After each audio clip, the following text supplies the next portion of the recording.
ಇವತ್ತಿನ ದಿವಸ ನಾವು ಎಲ್ಲ ಇಲ್ಲಿ ನಮ್ಮ ಯೂತ್ ಕಾಂಗ್ರೆಸ್ನ ಅಧ್ಯಕ್ಷರು ಶಕೀಲ್ ಸಾಹೇಬರು ಆಗಿರ್ಬೋದು, ನಮ್ಮ ಕಾರ್ತಿಕ್ ನಾಟೇಕರ್ ಆಗಿರ್ಬೋದು, ಫರಾಜ್ ಅವರು ಆಗಿರ್ಬೋದು, ಎಲ್ಲ ನಮ್ಮ ಟೈಗರ್ ವಿಘ್ನೇಶ್ವರ್ ಆಗಿರ್ಬೋದು, ಎಲ್ಲರೂ ಕೂಡಿ ನಮ್ಮ ಹಿರಿಯರಾಗಿರುವಂಥ ಎಲ್ಲ ನಮ್ಮ ಶಿವನ ಹನುಗುಂಟಿ ಆಗಿರ್ಬೋದು, ನಮ್ಮ ರಾಜೀವ್ ಜಾನಿ ಆಗಿರ್ಬೋದು, ಹಿರಣ್ಣ ದುಬ್ಕಿ ಎಲ್ಲರೂ ನಮ್ಮ ಯುವಕರು ಹಾಗೂ ಎಲ್ಲ ನಮ್ಮ ಕಾರ್ಪೊರೇಟರ್ಸ್ ಎಲ್ಲ ನಮ್ಮ ಗುಲ್ಬರ್ಗ ಜಿಲ್ಲೆಯ ಎಲ್ಲ ಯೂತ್ ಒಂದು ನಾವು ಒಗ್ಗಟ್ಟಾಗಿ ಕೂಡಿ ನಮ್ಮ ನಾಯಕರು, ನಮ್ಮ ನೆಚ್ಚಿನ ನಾಯಕರು ಪ್ರಿಯಾಂಕ್ ಸಾಹೇಬರಿಗೆ ಏನು ಒಂದು ಬೇರೆ ಒಂದು ಭಾಷೆಯಲ್ಲಿ ಮಾತಾಡಿದ್ದಾರೆ. RSS ನ ಒಂದು ಕಾರ್ಯಕರ್ತ ಯಾರನ್ನು ಗುರುತಿಲ್ಲ, ಅದಕ್ಕೋಸ್ಕರ ನಾವು ಒಂದು ಸೈಲೆಂಟ್ ಆಗಿ ಇವತ್ತು ಒಂದು ಫಸ್ಟ್ ಸ್ಟಾರ್ಟಿಂಗ್ ಬಿಗಿನಿಂಗ್ ಅಂತ ನಾವು ಹೇಳ್ಬೋದು.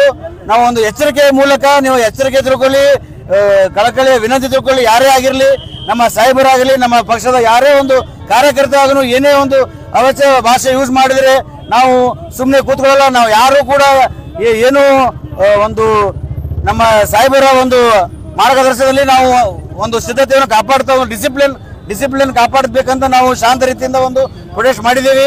ಒಂದು 2 ದಿವಸದಲ್ಲಿ ಅದಕ್ಕೆ CM ಆಗಿರ್ಬೋದು, ಪ್ರಧಾನಮಂತ್ರಿ ಆಗಿರ್ಬೋದು, RSS ನ ಮುಖ್ಯಸ್ಥ ಆಗಿರ್ಬೋದು, ಒಂದು ಏನಾದರೂ ಒಂದು ನಿರ್ಧಾರ ತಗೋಬೇಕು. ಆ ಮನುಷ್ಯನಿಗೆ ತಂದೆ ನಮ್ಮ ಗುಲ್ಬರ್ಗ ಒಪ್ಪಿಸಿ, ಇಲ್ಲಾಂದ್ರೆ ನೀವು ಏನಾದರೂ ನಿರ್ಧಾರ ತಗೊಳ್ಳಿ, ಇಲ್ಲಾಂದ್ರೆ ನಾವು ಕಾನೂನಿಗೆ ಕೈ ತಗೊಳ್ಬೇಕಾಗುತ್ತೆ.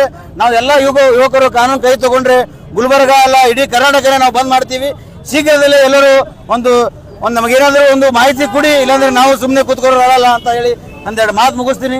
ಎಲ್ಲ ನಮ್ಮ ಹಿರಿಯರು ನಮ್ಮ ಜೊತೆ ಇವತ್ತು ಕೈ ಕೊಡಿಸಿದ್ರೆ ಎಲ್ರಿಗೂ ನಾನು ತುಂಬಾ ಹೃದಯದ ಧನ್ಯವಾದ ಹೇಳ್ತೀನಿ.